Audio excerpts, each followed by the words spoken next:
Hala, everyone!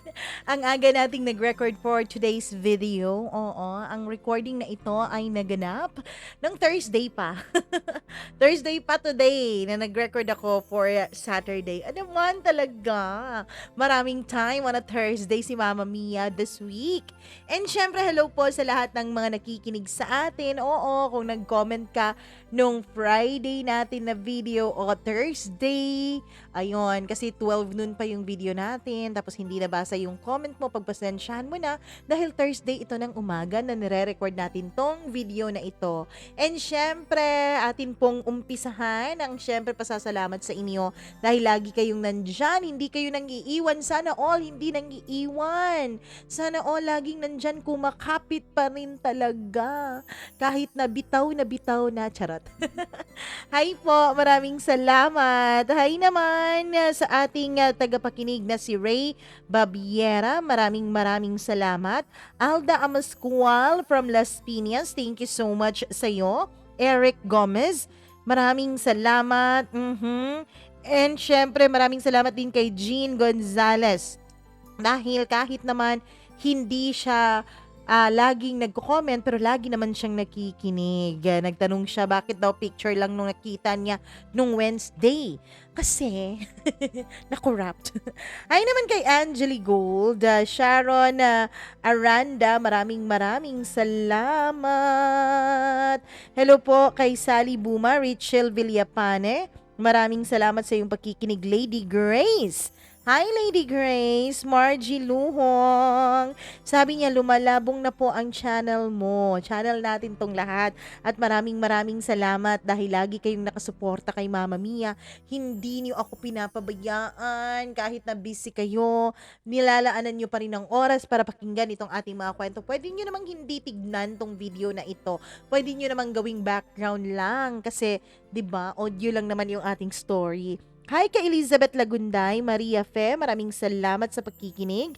Irene Rayos, thank you so much. Kuya Enteng, Enteng, hello po. Hi naman kay Eileen Erzando, maraming salamat. Hi kay Jan Len ng 13 Martires, Cavite. Zoe Revs, maraming salamat. Attendance check na po daw siya. Hello po sa inyo. Bebang Pinyon, maraming thank you sa iyo. Julieta Estralabio, tama po ba? Hi naman kay Kyoji Vechi o Kyojiweri Vrechi. Hindi ko alam. Basta taga Camotes Island, Cebu. Hi naman kay Lois Gwen. Maraming salamat. Jelay Sivelia. Thank you so much. Reynaldo de Vera. Maraming salamat po, sir, sa iyong pakikinig. At lagi ka pong nandyan. Kahit na bumabiyahe ka, papuntang California, pauwi ng Pilipinas, o kahit saan ka mang lupalop ng mundo pumupunta, hindi mo iniiwan tong channel natin. Thank you so much sa iyo. Joylene Panes Lomelio, maraming salamat. Josephine Mapalad, Jodeline Palconet, Geraldine Tejada, thank you so much sa inyo. Joy 360, Quick Thinker, maraming salamat.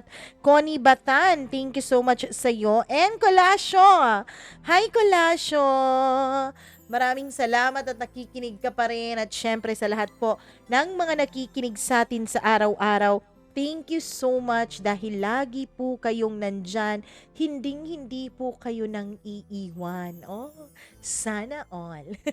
Wag na nating patagalin dahil alam kong excited kayo para sa kwento natin ngayong Sabado. Dito lamang sa paborito niyong programa, ang Dear Mama Mia. Marami ang nagsasabi na sa bundong ito, nagkalat raw ang mga manloloko. Na wala na raw lalaking matino. Na ang mga lalaki ay lagi na lang nagloloko. Lagi na lang inuuna ang ego.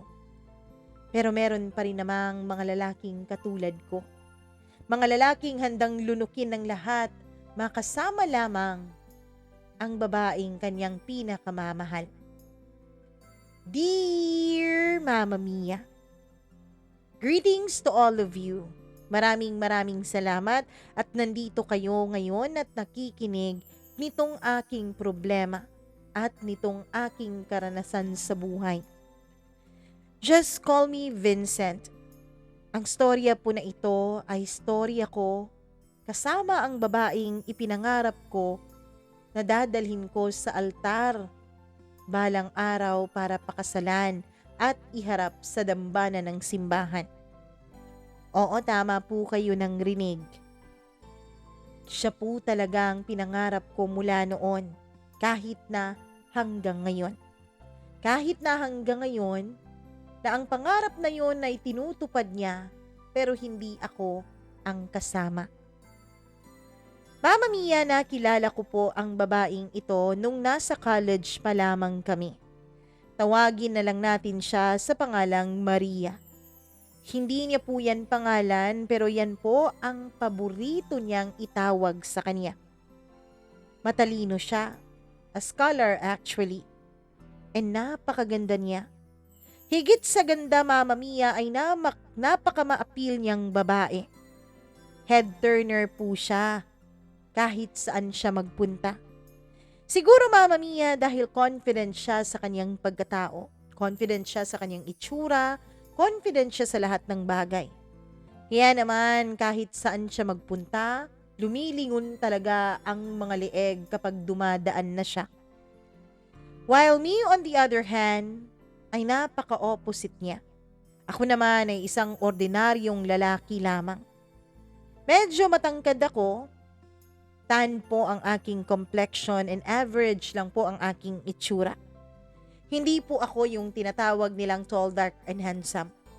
Tall, dark, and okay. Yun po siguro ang description ko sa sarili ko. Isa pa po sa maipagmamalaki ko, Mama Mia, ay isa po akong self-supporting working student back then. Wala po kasing kaya ang mga magulang ko na suportahan ang pag-aaral ko ng kolehiyo, Mama Mia. Kaya naman, ginawa ko ang makakaya ko para matupad ang aking mga pangarap nang hindi umaasa sa mga taong nagluwal sa akin sa mundo. Mama Mia, nung nag-aaral pa lamang kami, pakiramdam ko ay meron kaming hidden competition ni Maria sa isa't isa, lalo na sa klase. At yun ang rason, Mama Mia, kaya naman parang nahi-hate niya ako. Parang galit siya sa akin. Parang kapag nakikita niya ako ay dumidilim ang kanyang paningin. Kasi ako lagi ang karibal niya sa klase. Si Maria, Mama Mia, ay may pagka-idealist. While ako naman, dahil siguro lumaki ako sa kahirapan, ay masasabi kong I am, until now, a practical man. Ako ang tipo ng tao, Mama Mia, na kailangan meron talagang aksyon sa lahat ng mga sinasabi. Kailangan gamitin ang lahat ng resources na meron ka. Lahat ng pwede pang pakinabangan ay pakinabangan mo na. Huwag mo lamang basta-basta iisipin. Huwag mo lamang basta-basta sasabihin ang mga pangarap mo o ang mga plano mo sa buhay. Dapat gawin mo ang makakaya mo para matupad ang mga ito. At huwag mong iasa sa ibang tao ang katuparan ng mga pangarap na meron ka. Mama Mia, pakiramdam ko noon ay galit na galit siya sa akin.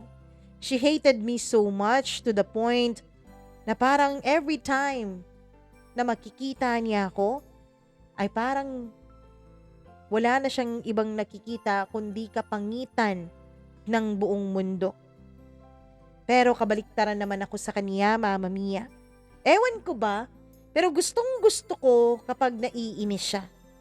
Natutuwa ako kapag nakikita kong naka-smid siya sa akin at tumataas ang kilay niya. Natutuwa ako kapag nakikita ko ang galit sa kanyang mga mata. Natutuwa ako, in short, na napapansin niya ako at tumatatak ako sa kanyang araw-araw na buhay. Dahil alam kong kahit hindi na kami magkita sa buong araw, makita lamang niya ako once, hindi na talaga ako maalis sa isip niya. Ang totoo niyan, di ba, Mama Mia, kapag may galit ka sa isang tao, ay mas nananatili pa ito sa isipan mo buong araw kaysa doon sa taong gusto mo. And so, I kept on teasing and challenging her. Kapag meron po siyang idea sa klase, lalo na kapag may mga oral recitation o discussion at may idea siyang pinipresent, ay hinahanapan ko talaga yun ng butas. Yung kabaliktaran talaga ang pinagtatanggol ko. Kapag meron kaming mga debate sa klase, palagi kaming magkaaway. Palagi kaming hindi sa parehong side. At siya talaga ang lagi kong kinokontra. Yung mga statement niya, Mama Mia, yun ang hinahanapan ko agad ng rebuttal. Kahit na tigtatatlo naman kami sa grupo tuwing nagde-debate, ay siya talaga ang punteriya ng bawat sasabihin ko. Yung argument niya talaga ang pinapawalang bisa ko. Pero eventually, Mama Mia, dahan-dahan ay parang may nararamdaman na akong kakaiba. Lalo na nung tumungtong na kami sa second semester nung third year college. Parang nagbago ang lahat. I started to see her not just as a rival, pero parang isang tunay na babae na. I started to like her in all ways, Mama Mia. Hindi ko alam pero nakakaramdam ako na parang the feeling is mutual between the two of us. Kasi may mga pagkakataon na kahit gustuhin ko man o gustuhin man naming dalawa na hindi kami magiging magkagrupo, ay meron pong mga guro nung third year at second semester kami na parang pinagpa-partner pa talaga kami sa isa't isa. Kaya wala kaming magagawa kundi we have to work together. At habang nakikilala ko siya, Mama Mia, doon ko nakikitang hindi pala siya yung mayabang na babae na ang akala ko ay yun ang kanyang personalidad. Masyado kasi siyang confident sa tingin ko noon nung hindi ko pa siya masyadong nakakausap. Pero nung nakakausap ko na siya dahil magkaisa na kami ng grupo, doon ko nakita ang humility niya. She's humble in the real sense na hindi ko nakikita dati. Nakikita ko ring napaka-strong, smart, independent, and beautiful woman niya. Nalaman ko rin na gustong-gusto niyang kumanta. Mama Mia, habang nagkakilala kami, habang may mga panahon na nagkakasama kami at nagkakausap, unti-unti ay bumubukas ang sarili namin sa isa't isa. Unti-unti ay hindi na lang yung rivalry namin ang aming nakikita. Hanggang sa nalaman ko at napansin ko na marami ang nanliligaw sa kanya. Marami ang gustong mapasagot siya. Marami ang gustong pumasok sa puso niya. Pero lahat sila ay bigo. Lahat sila, Mama Mia, ay hindi nagtagumpay na makapasok sa kanyang buhay. Naisip ko noon, bakit hindi ko subukan? Pero Mama Mia, may takot din naman ako sa puso ko. Yun ngang mga gwapo hindi nakapasa, ako pa kaya. Kaya lang habang nag-uusap kami tuwing gumagawa kami ng project o ng group assignment namin, kapag tinitignan ko siya, ay napapansin kong kanina pa siya nakakatitig o nakatitig sa akin. At kapag nagpang-abot ang aming mga mata ay umiiwas siya. Hindi ba tanda yun na may nararamdaman din para sa iyo ang isang babae? Hindi ba tanda yun na gusto ka rin niya? So ayun na nga, naglakas loob ako. I decided to try my luck para ligawan siya. Siyempre hindi ako nag-iisa nung mga panahon na yon. Siyempre hindi lang ako ang nanliligaw sa kanya, kaya kailangan ko ng backup. Kailangan ko ng tulong. Humingi ako ng tulong sa kanyang very close friend na classmate lang din namin. Sa setup, sa plano, lahat yun pinag-usapan namin ng kanyang close friend. Originally, Mama Mia, plinano namin na sunduin siya ng kanyang kaibigan dun sa mismong kanilang bahay at hingin ang permiso ng kanyang lola, tita at tito. Pero Mama Mia, hindi po pumayag ang mga ito. Tito, tita at lola lang ang kasama niya sa bahay dahil parehong patay na ang kanyang mga magulang. Bata pa lamang siya nang mamatay ang mga ito sa disgrasya at hindi rin siya nagkaroon ng kapatid kaya nag-iisa lang siya. Yung tito at tita naman niya ay parehong hindi nakapag-asawa. Pumunta doon ang kanyang kaibigan na close friend at inaya niya si Maria para pumunta ng dinner. Pero hindi pumayag ang mga ito. Mama Mia, nung ino-open pa lamang ng close friend niya ang idea dun sa kanyang lola, ay agad na itong nakasimangot. Agad nang tumaas ang kilay ng lola niya. Mahal na mahal siya ng kanyang lola, tito at tita. Overprotective nga ang mga ito sa kanya. Kaya hindi ito pumayag. So I decided to proceed with our plan B. Ang plan B, Mama Mia, ay magkaroon ng picnic sa may plaza na malapit lang sa school namin after ng aming klase. Pero nung araw na yon ay umulan ng pagkalakas-lakas. Buong araw talaga, Mama Mia, kung kailan nakaplano yung picnic na yon. Hanggang sa dumating na lang ang gabi ay hindi pa rin tumitila ang ulan. Kaya naman, cancel ang plano na yon. Ekes. With that, Mama Mia, I proceeded to plan C. O diba? Ganun talaga ako kainteresado sa kanya. Ganun ako kapursigido na mapasagot siya at makuha ang kanyang matamis na oo. Kahit plan A to Z pa yan, gagawin ko para sa kanya. Yung plan si Mama Mia ay nag-set up ako ng isang romantic dinner para sa amin dun sa boarding house ko. Yun ang venue for our romantic dinner date. Nag-prepare ako ng maraming pagkain. Kahit pa nga medyo kapos ako noon, Mama Mia, ay pinagkasya ko talaga ang budget na meron ako. Kasi naniniwala po ako, hindi niya deserve na tipirin. Deserve ni Maria ang lahat ng mga magagandang bagay na pwedeng ialay sa kanya ng kanyang manliligaw. Humingi pa nga ako ng balloons sa kasamahan ko sa trabaho dahil may promo naman noon ang store namin nung araw na yon. Kahit hindi ako nakapasok nung araw na yon, Mama Mia, ay pumunta talaga ako sa store. Day off ko kasi nung araw na yon dahil hiniling ko yon. Pero pumunta pa rin ako doon para manghingi ng mga balloons.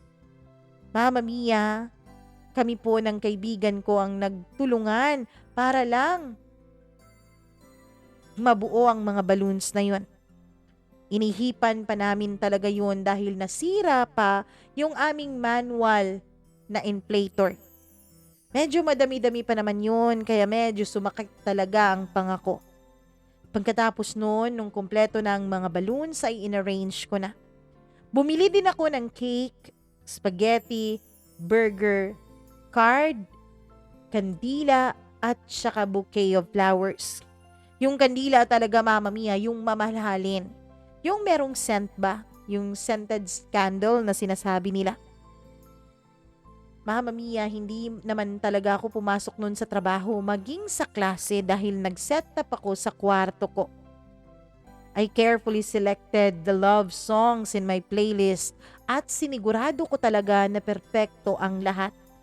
Hindi pwedeng magkamali para wala siyang makitang rason para hindi ako sagutin.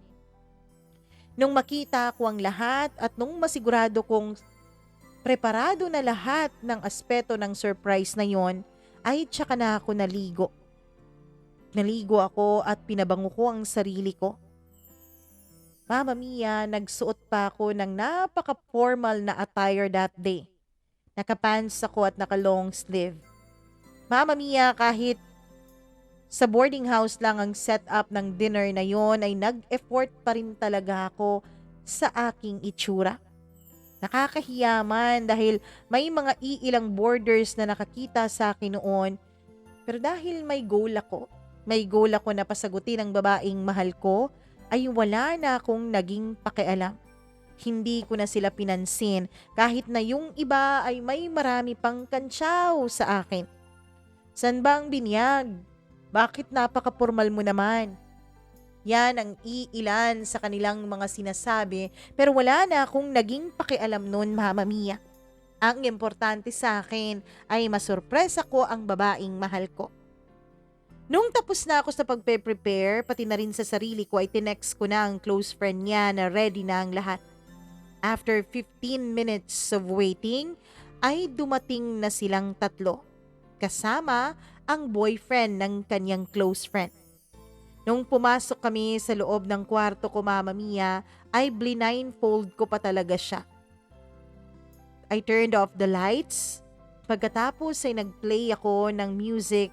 And then pagkatapos, Mama Mia, ay sinindihan ko na yung mga scented candles na binili ko. Dahan-dahan ko siyang ginigiya papunta sa loob ng kwarto ko. At nung nasa loob na kami, ay tinanggal ko na ang pagkaka-blindfold niya. Mama Mia, satisfied naman ako sa nakita kong reaksyon sa kanyang mukha. That was the time na nakita ko ang pinakamatamis niyang ngiti. Napakatamis ng kanyang ngiti at lalong lumiwanag ang kanyang mukha nung makita ko yon. And I was so happy about it. Masayang masaya ako sa naging reaksyon niya. Nasa likuran namin ang kanyang close friend na syempre ngumingiti rin at halata mong kilig na kilig din. Pagkatapos noon ay pinaupo ko na silang lahat. Kaming apat ang sabay-sabay na kumain sa mga pagkaing inihanda ko. Pagkatapos noon ay nagchika-chika muna kami ng konti. Ilang sandali pa ay lumabas na ang best friend niya kasama ang boyfriend nito dahil binigyan nila kami ng pagkakataon para mag-usap na dalawa. That was the time, Mama Mia, na kahit kinakabahan, kahit na nanginginig ang aking boses at ang aking tuhod, ay hindi pa rin ako nagpatinag at pinahayag ko pa rin sa kanya ang damdamin na nararamdaman ko. And Mama Mia, tama lahat ng imagination ko dahil nung matapos akong magsalita ay ngumiti lamang siya and she said yes. Pumayag siyang maging girlfriend ko. Mama Mia, pakiramdam ko ay nasa cloud 9 ako nung mga panahon na yon. Sulit na sulit lahat ng effort ko. And bago ko nga pala makalimutan, Mama Mia, Valentine's Day nga pala yun nung niligawan ko siya at sinagot rin niya ako at the same time. Kaya naman special na special talaga ang pagiging magjowa namin dahil nataon pa na Valentine's Day. Hindi ko naman inisip noon na agad-agad niya akong sasagutin. Hindi ko naman inisip noon na sa Valentine's Day talaga niya ako sasabihan ng kaniyang matamis na oo. Pero nevertheless, naging sobrang saya ko pa rin. Pero Mama Mia, syempre, dahil nga strikta ang kanyang lola, tita at strikto din ang kanyang tito, we kept our relationship private and secret. Lalong-lalo na sa kanyang pamilya. Alam ko na nakikinig ngayon ang lola niya dahil nasa heaven na ito. Mama Mia, I told myself, someday, kapag maayos na ang lahat, kapag maayos na ako, kapag may maipagmamalaki na ako, haharapin ko silang lahat. Haharapin ko sila para ipagsigawan sa kanilang mukha na mahal ko si Maria. Lumipas ang mga araw na naging masaya ang aming pagsasama at ang aming relasyon. Hanggang ang mga araw ay naging mga linggo, hanggang naging mga buwan. Mama Mia, sa bawat monthsary naming dalawa ay pumupunta kami sa iba't ibang lugar na syempre, yun lang ding medyo malapit sa amin kasi yun lang naman ang afford ng budget ko. Syempre, hindi pa masyadong bongga ang budget ko noon kasi nga estudyante pa ako at self-supporting pa talaga. Ang tanging paborito siguro namin, Mama Mia, ay yung kapag nandun kami sa plaza na malapit lang sa school namin at nagpipiknik dalawa. Mama Mia, naglalatag lang kami ng kumot na ginagawa naming parang banig dun sa ground ng plaza kapag gabi at marami ang mga bituin. Nakahiga kami at tinitignan ang mga bituin doon. Pagkatapos, ilang saglit ay babasahin ko sa kanya ang card at love letter na regalo ko talaga sa kanya bawat monthsary naming dalawa. Sa tabi namin ay meron ding mga scented candles. Yun pang nakalagay pa talaga sa may mga maliliit na baso. May mga pagkain din syempre at meron ding mga bulaklak na kahit mumurahin ay galing naman talaga sa puso ko. Hindi namin iniintindi yung mga dumadaan na napapalingon at napapatitig talaga sa amin. Yung iba pa, lalo na yung mga may edad na, ay talagang pinagbubulungan pa kami. Alam ko yung iba kinikilig, yung iba naman ay pangit ang mga sinasabi pero wala talaga kaming pakialam. Mama Mia, proud na proud naman ako sa sarili ko noon bilang isang lalaki at bilang isang boyfriend. Hindi ko akalain na magagawa ko ang mga bagay na ganon, na magagawa kong magsakripisyo para sa kanya. Mama Mia, hindi ko akalain na makakasama ko sa bawat monthsary namin ang pinakamagandang babaeng nakilala ko, na lagi lang siyang nasa tabi ko, na masaya siya kahit na simple lang ang mga selebrasyon na pinapakita ko sa kanya. Kahit hindi ko siya nadadala sa mga fancy restaurants, kahit na hindi ko siya nadadala sa mga lugar na mamahalin, sa mga resort na pinagdadalhan ng ibang mga lalaki sa kanilang girlfriends, at kahit na wala akong sasakyan na maipagmamalaki sa kanya, ay nakikita ko pa rin, Mama Mia, ang kasiyahan niya. And starting nung naging kami, we became a team sa aming klase. We were unbeatable, Mama Mia. Lahat ng bagay, lahat ng subject, kaming dalawa talaga ang nag-e-excel dahil nagtutulungan kami. Ganun naman talaga ang relasyon, hindi ba, Mama Mia? Nagtutulungan kayong dalawa. Ang sabi nga ng mga kaklase naming nakakaalam sa aming relasyon ay talagang perfect match daw talaga kami. Match made in heaven, ika nga. Parehong matalino, parehong pursigido. Until one night, Mama Mia, one night, nung aming 7th monthsary, ay pumayag na siyang may mangyari sa aming dalawa. Actually, kailanman ay hindi ko hiningi sa kanya ang bagay na yon. Oo, may mga pagkakataon lalo na't kapag nakakapagsulo kami sa boarding house ko, ay hinahalikan ko siya at lumalalim ang mga halikan naming dalawa. Bukod sa lumalalim ang halikan namin, syempre hindi na rin namin napipigilan ang aming mga kamay na naghahaplusan ng katawan ng bawat isa. Pero kapag naman medyo tinutulak niya ako ay tumitigil naman ako, Mama Mia. Nirerespeto ko siya. Kaya hindi ko siya pipilitin sa isang bagay na hindi siya handa.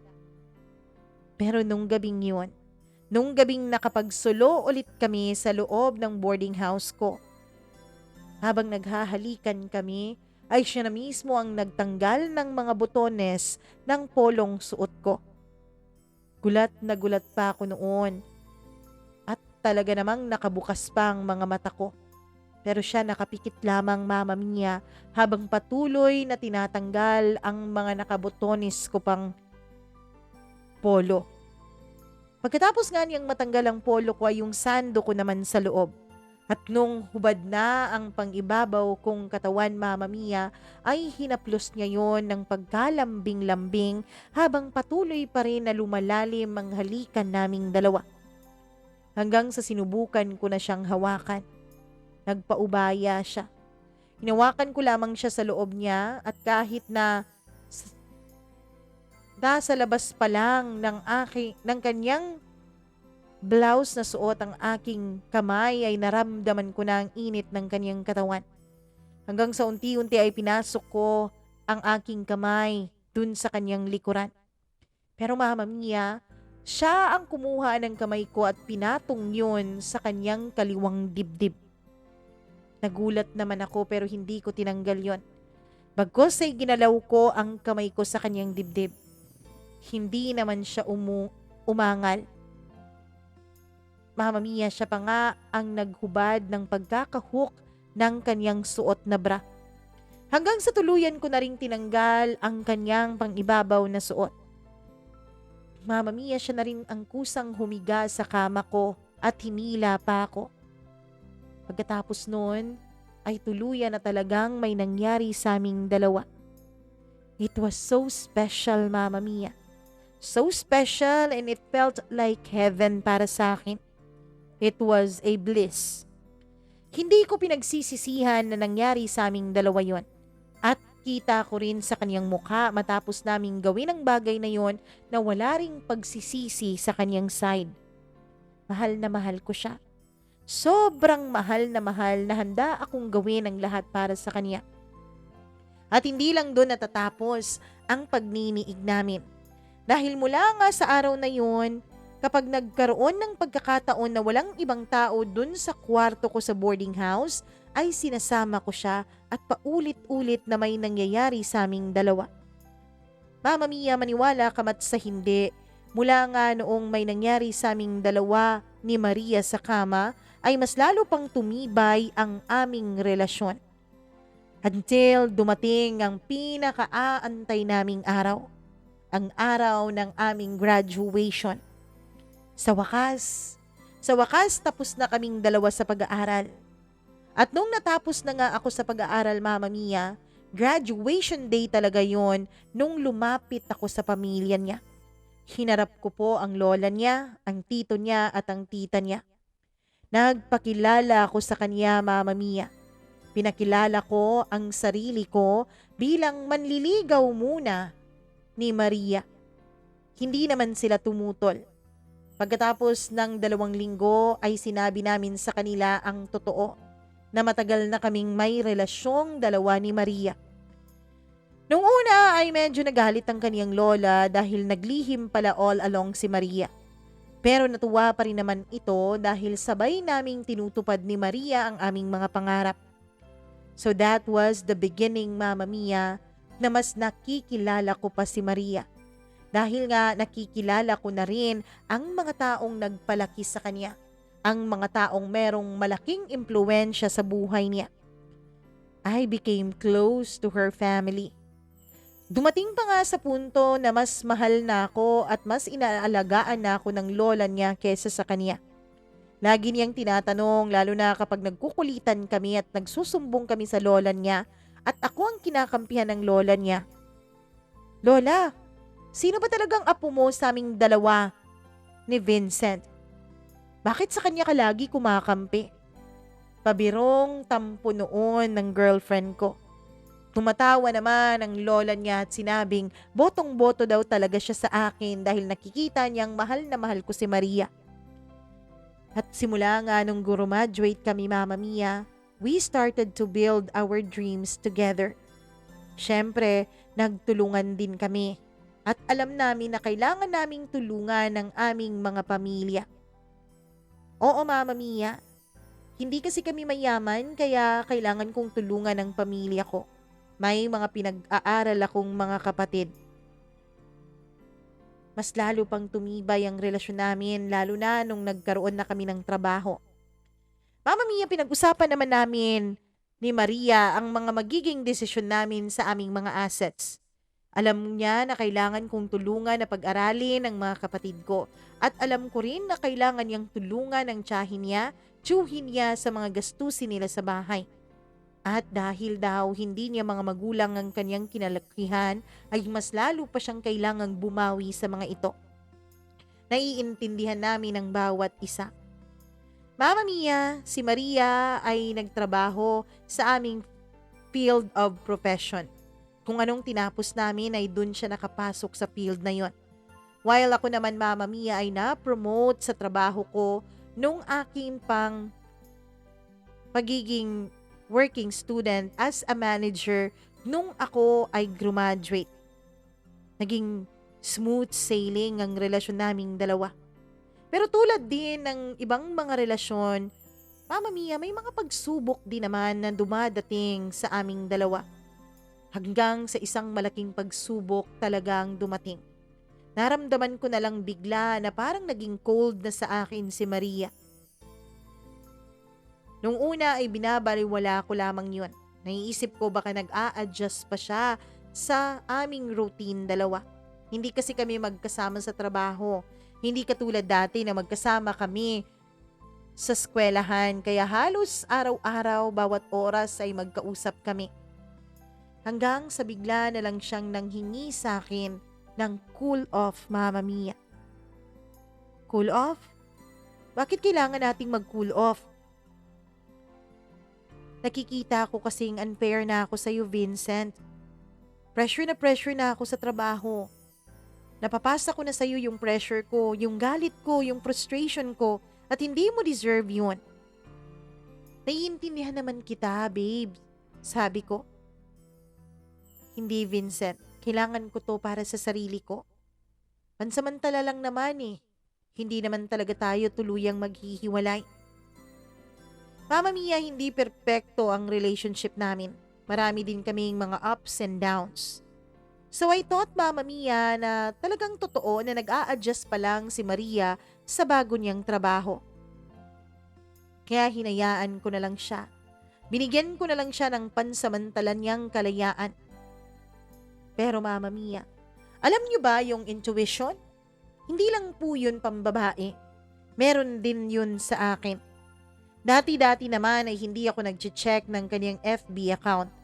Pero nung panahon na yun ay parang may bumubulong sa akin na i-check yun. Hanggang sa chinek ko na nga yun, Mama Mia.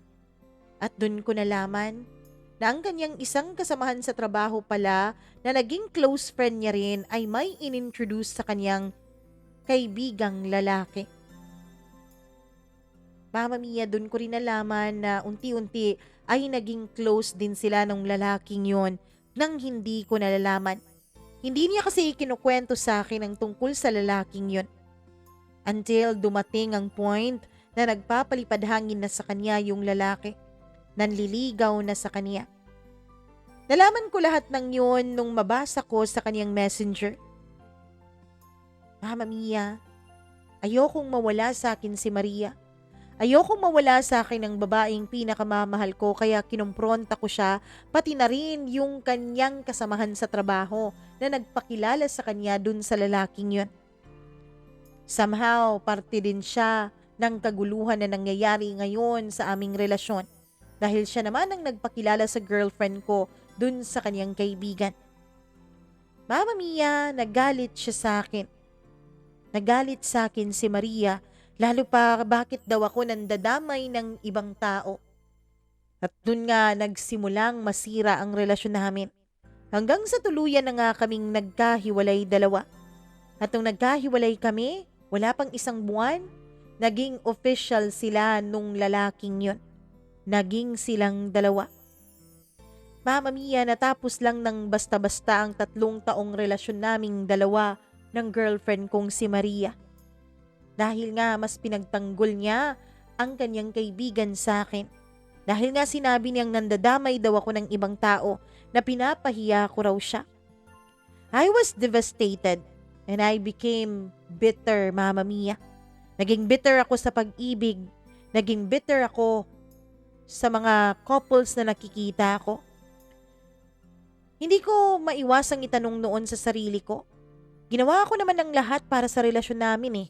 Ginawa ko ang lahat para maging maayos, para walang maging magulo sa amin. Para maging masagana ang aming relasyon, pero bakit pa rin ako nabigo? Dumaan ang mga araw, naging mga linggo at buwan. Kahit na magkahiwalay na kaming dalawa ni Maria, ay lagi ko pa rin siyang sinestalk sa kanyang Facebook account. At dun ko nalaman, Mama Mia, na na-hire pala siya sa isang public office. Medyo malayo ang kanyang bagong trabaho. Sa gobyerno na po siya nagtatrabaho noon. Hanggang sa dumating ang summer, 1 taon matapos kaming maghiwalay dalawa. Dun, Mama Mia, nagkaroon ng parang mini reunion ang batch namin.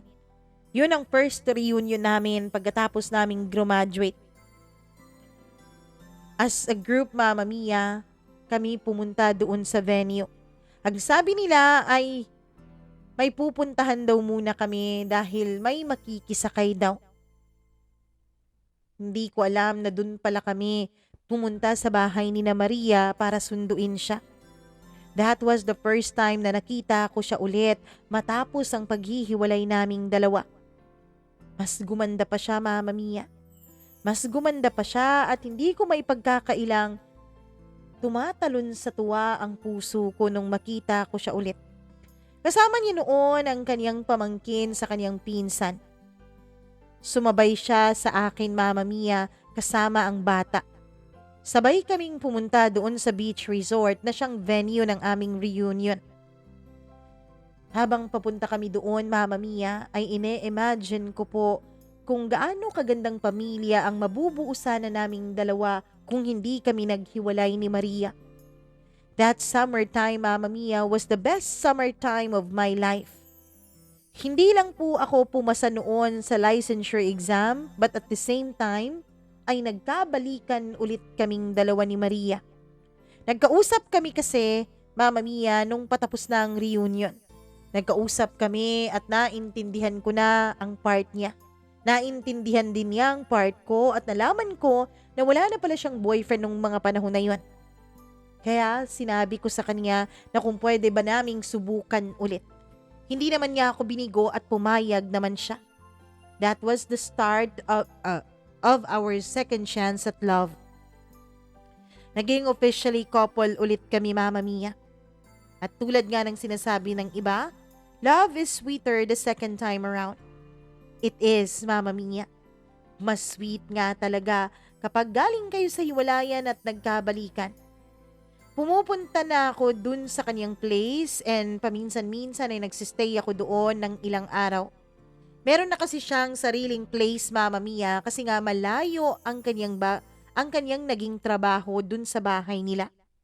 Nilulutuan ko siya, tinutulungan ko siyang labhan ng mga damit niya pati na rin ang mga damit ko na natatambak na doon sa bahay niya. Binibisita ko rin siya sa kanyang trabaho at sinusundo ko rin siya. Nagpapakaasawa na ako sa kanya noon. Mama Mia, lagi din kaming bumibisita sa iba't ibang simbahan. Nung mga panahon na yun, pakiramdam ko ay nag-survey na kami ng simbahan na pwede naming gawing venue ng aming kasal. Sa bawat simbahang pinupuntahan namin, iisa lang ang naging dasal ko. Sana si Maria na talagang para sa akin. Sana siya na ang babaeng ihaharap ko sa dambana ng altar. Sana siya na ang pakakasalan ko. Mama Mia, gustong-gusto kong hinahawakan ang kanyang kamay at hinahalikan ang kanyang noo sa tuwing nasa simbahan kami. Pinapakita ako sa kanya kung gaano ko siyang minamahal at nirerespeto. At kapag naman umuuwi siya doon sa kanila, Mama Mia, kung saan ako nagtatrabaho, ay nagsispend time kami. Halos araw-araw. Sinusulit namin lahat yun. And in my mind and in my heart, Mama Mia, I really thought na yun. Pinag-uusapan na rin namin ang kasal, pagkakaroon ng anak, pagtatayo ng sarili naming bahay at pagkakaroon ng pamilya in 2 years' time. Yun ang plano namin kasi yun ang araw at yun ang taon kung kailan gagraduate na sa wakas ang bunso kong kapatid. Mama Mia, pumayag naman siya. Naging mas sweet sa akin si Maria kaysa sa dati. Mas naging supportive siya sa lahat ng mga pangarap ko. Nandyan din siya sa lahat ng mga pagkakataon na sumasablay ako. Sa mga pagkakataon na napo-frustrate ako. At ganun din ang ginawa ko sa kanya, Mama Mia. Nagsosuportahan kaming dalawa. Everything was perfect kung iisipin. Pero one day, Mama Mia, isang araw, while busy ako sa pagpe-prepare ng trabaho ko the next day, ay nakatanggap ako ng text message mula kay Maria.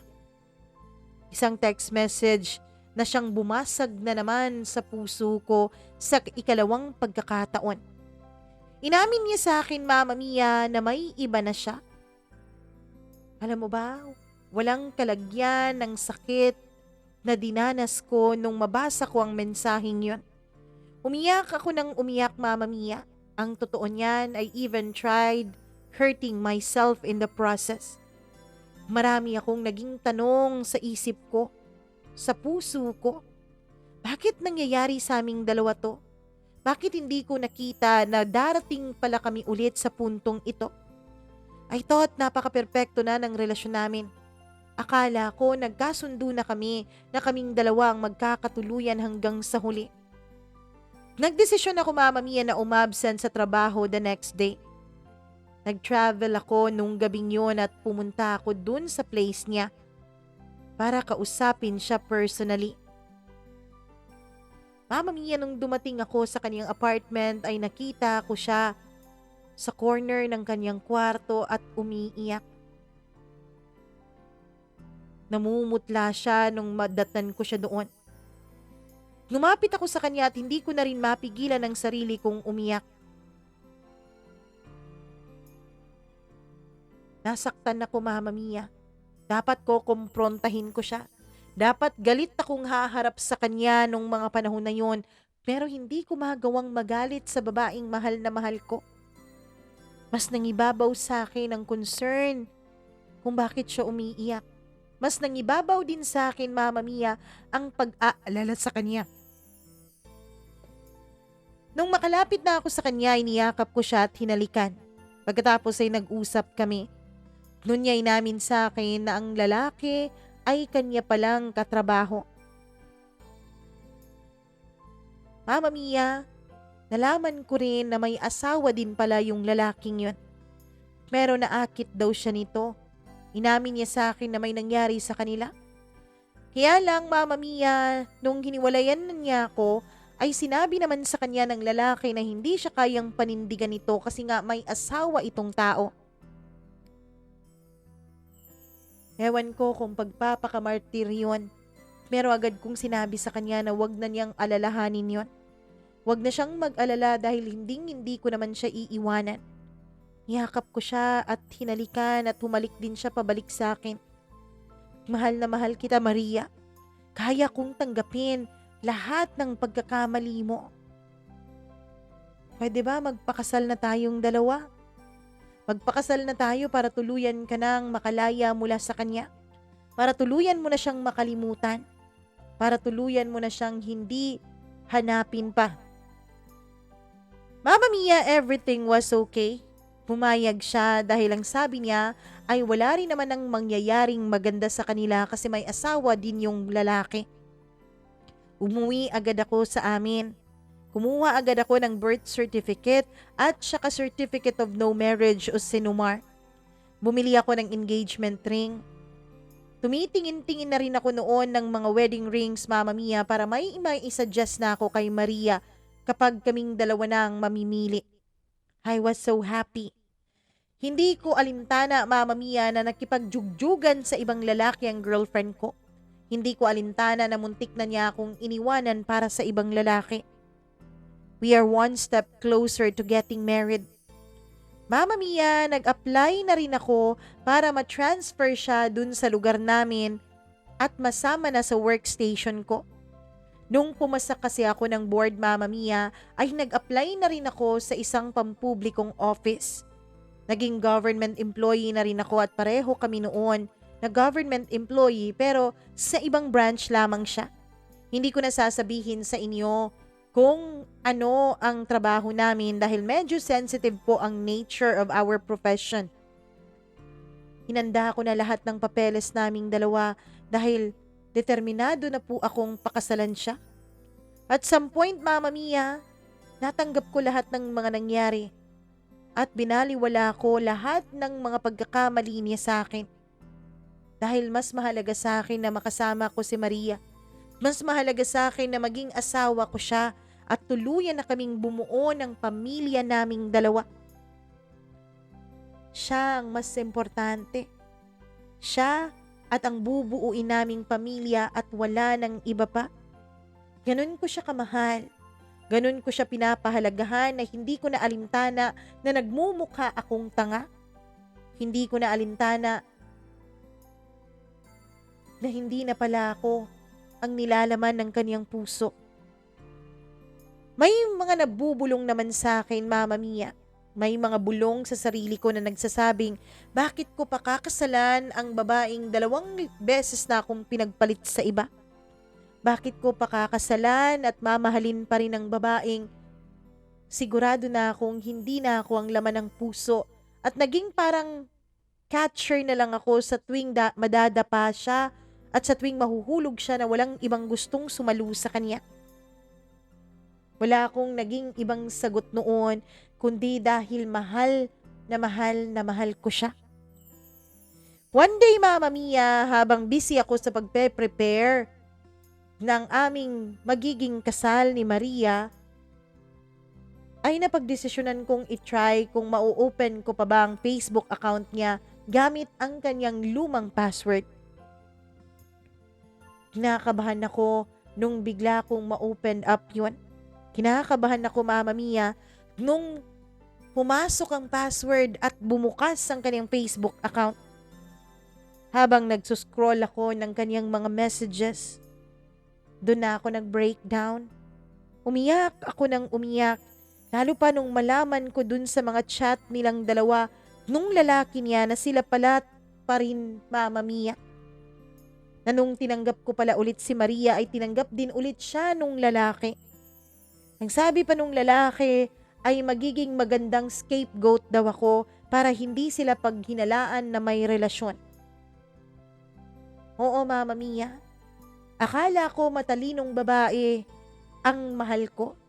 Akala ko matalinong babae si Maria pero hindi pala dahil nagpapakabaliw siya dun sa lalaking may asawa na. Dun ko pa ulit-ulit na tinatanong sa isip ko, bakit ba ginagawa sa akin ni Maria to? Bakit ba lagi niya akong sinasaktan? Porke ba alam niyang mahal na mahal ko siya at hindi ko siya matitiis ay aabusuhin na niya ako? Hindi naman ganun ang pagkakakilala ko kay Maria. Bakit nagbago siya ng bigla-bigla? Napakaganda na ng usapan naming dalawa. Napakaganda na ng plano naming dalawa. Magpapakasal kami 1 buwan matapos ang araw na yon. Pagkatapos bubukod na kami. Susuportahan pa rin naman namin ang aming mga pamilya dahil medyo maganda naman na ang aming mga sahod kasi nga nasa gobyerno na kami nagtatrabaho.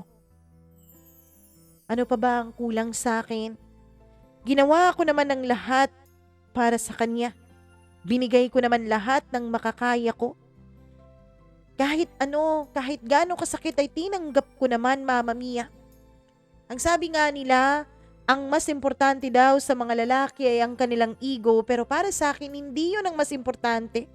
Mas importante sa akin na hindi mawalas ang babaeng pinakamamahal ko. Kaya nilunok ko lahat.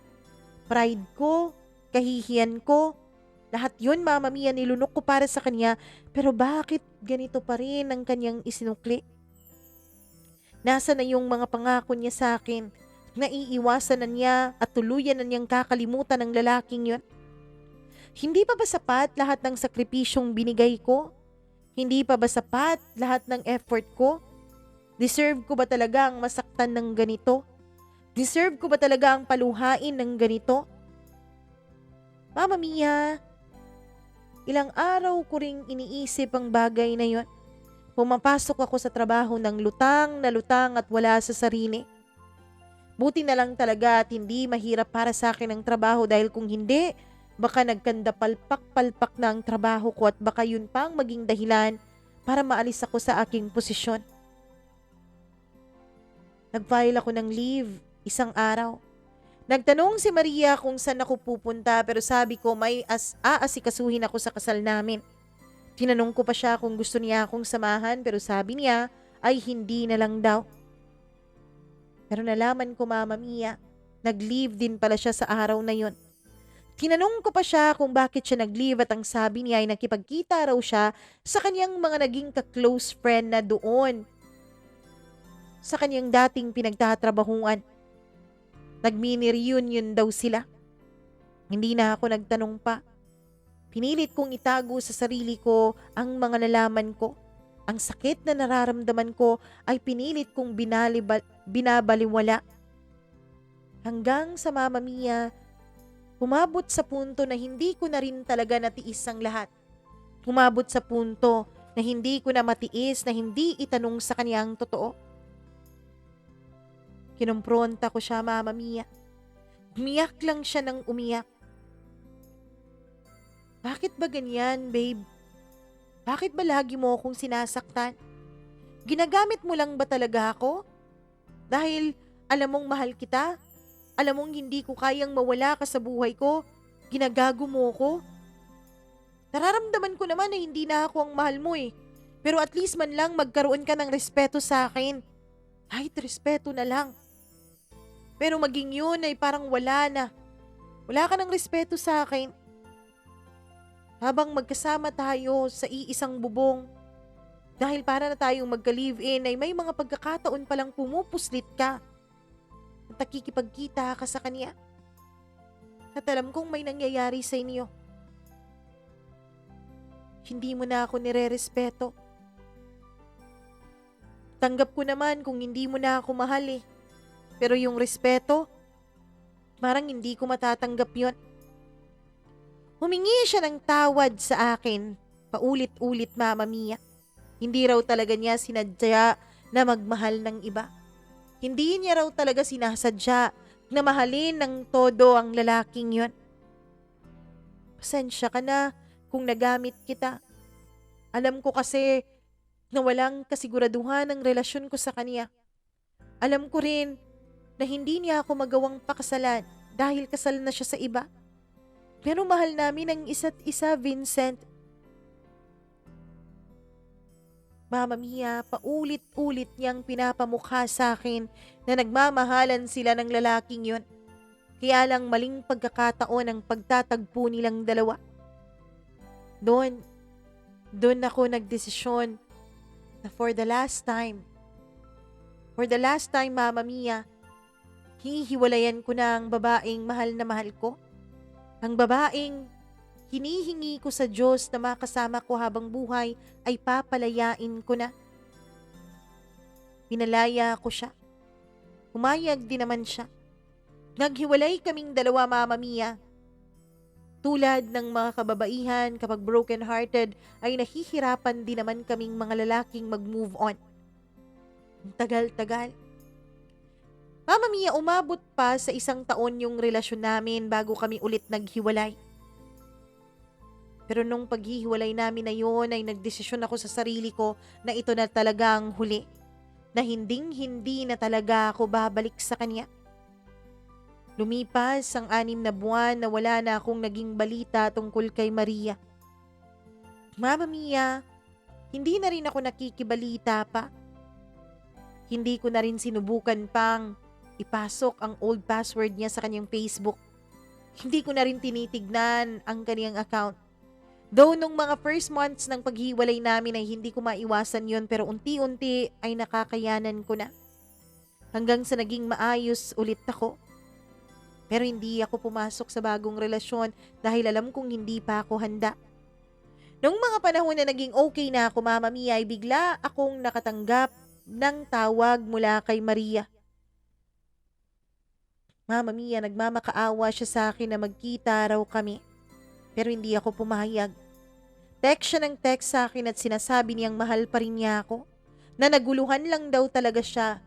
Na ang akala niya raw ay mahal niya yung lalaking yon, pero hindi pala. Ako pala talaga ang kaniyang mahal. Sadyang hindi lang niya talaga raw nakita ang kahalagahan ko dahil lagi akong nandyan para sa kanya. Lagi akong isang tawag lang at isang text lang nagkakandara pa na agad para mapunta sa kanyang paanan. He even texted me na umaasa pa rin siya na may pagmamahal pa akong natitira para sa kanya. Pero Mama Mia, kahit mahal ko pa nung mga pagkakataon na yun si Maria, ay nagdesisyon na talaga akong ilayo ang sarili ko sa kanya. Iniisip ko noon na kung talagang mahal niya ako ay gagawa siya ng aksyon. Siya ang gagawa ng paraan para magkabalikan kaming dalawa. Hindi yung tinitext niya lang ako. Hindi yung tinatawagan niya lang ako. Lahat na ng effort ginawa ko, Mama Mia. Kaya sinabi ko sa sarili ko kung talagang mahal niya ako ay mag-e-effort siya para sa akin. Ipagsisigawan niya sa buong mundo na ako ang pinipili niya. Na kahit anong mangyari ay ako na ang mahal niya. Mama Mia, secretly wini-wish kong gawin niya yon pero hindi naman niya ginawa. Hanggang text lang siya. Hanggang tawag lang. Hanggang sa nabalitaan ko na lang, Mama Mia, na nabuntis na pala si Maria. Hindi ko alam kung sinong ama ng kanyang pinagbubuntis. Pero ilang buwan lang ay nagpakasal siya sa isang lalaking bago sa aking pandinig ang pangalan. Hindi ko kilala ang lalaking yon. Mama Mia, nung nagpakasal si Maria ay hindi ko alam kung pagsisisi ba ang mararamdaman ko, panghihinayang ba dahil hindi ko siya binigyan ng pagkakataon, o kaginhawaan ba dahil sa wakas may asawa na siya at alam kong mas magiging matatag ako na balikan siya dahil ngayon ay talagang hindi na pwede.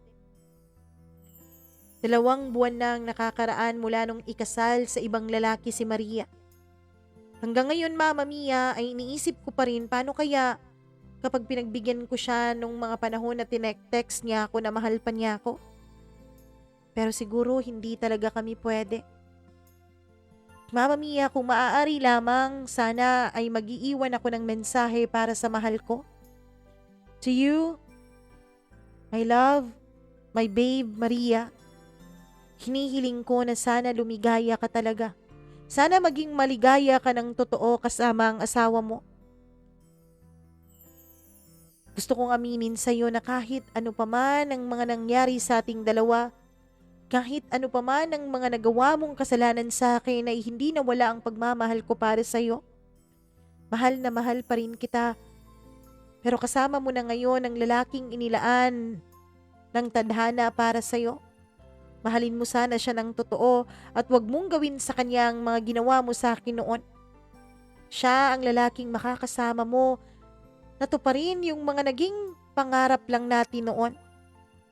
Again, I would like to tell you that even if it pains me so much, ay hindi ko pinagsisisihan ang mga panahon na naging akin ka. Hindi ko pinagsisihan ang mga panahon na naging tayong dalawa dahil yun ang mga pinakamasasayang araw sa buhay ko. Yung mga alaala nating dalawa ay habang buhay kong babaunin. Somehow, naiisip ko, naniniwala ako na sana kahit isang beses lang sa buhay ko at sa buhay mo ay I made you feel so special. Mahal na mahal kita. You will forever be in my heart. And sana wag mo rin akong kakalimutan. Pinapalaya na kita ng tuluyan. Sana kung nakikinig ka man ngayon, ipagdasal mo rin ang tuluyan kong paggaling mula sa sugat na natamo ko sa naging relasyon nating dalawa at sa pagmamahal ko sa'yo. Mahal na mahal kita. Goodbye. Hanggang dito na lamang po, Mama Mia, at maraming salamat sa pagbibigay mo ng oras para basahin itong kwento ng buhay namin ng mahal ko. Lubos na nagpapasalamat, Vincent.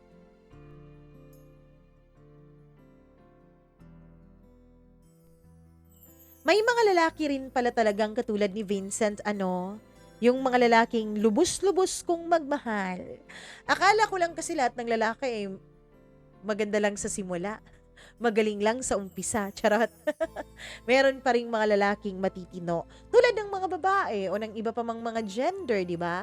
May mga matitino, meron rin namang hindi, meron rin namang mga manloloko, meron rin namang mga players, ganon. So, pantay-pantay lang talaga ang mundo. Kung may mga babaeng nabo-broken heart, may mga lalaki din ganon. Pero bakit kaya bakit hindi pinagpa-partner yung mga manloloko para sila na lang ang naglolokohan? Sila na lang ang nagkakasakitan? Bakit hindi pinagpa-partner yung mga matitino para naman may forever, may magandang buhay na nakalaan para smooth sailing ang relasyon? Kasi naniniwala ako na yung mga relasyong nagtatagal, naku, ang dami-dami ng pinagdaanan yan. Ang dami-dami ng mga sakitan. Ang daming-daming beses nang nagkapatawaran at pinipilit kalimutan ng mga kasalanan para lang manatili sila sa isa't isa. Ang tanong lang at the end of the day, is it worth it? Is it worth it na magpatawad? Is it worth it na makalimot? Para lang wag mawala sa iyo ang taong mahal na mahal mo? Maraming salamat, Vincent, sa pag-share mo ng iyong kwento dito sa ating programa. At sa mga nagkikinig ngayon, alam ko somehow, somewhere, nakarelate kayo sa kanyang kwento. So please like and share this video. At huwag niyong kalimutan na syempre mag-subscribe sa ating channel, mag-click ng notification bell para laging updated sa bawat video na ating i-upload. Maraming salamat po sa inyong walang sawang pagtitiwala. Ako po ang nag-iisa ninyong Mama Mia. Please do not hesitate kung may sarili kayong kwento ng buhay, email lamang mamamiacdo0317@gmail.com. Ating mga social media accounts, huwag kalimutang i-follow at Mama Mia CDO, Facebook, TikTok, and Instagram.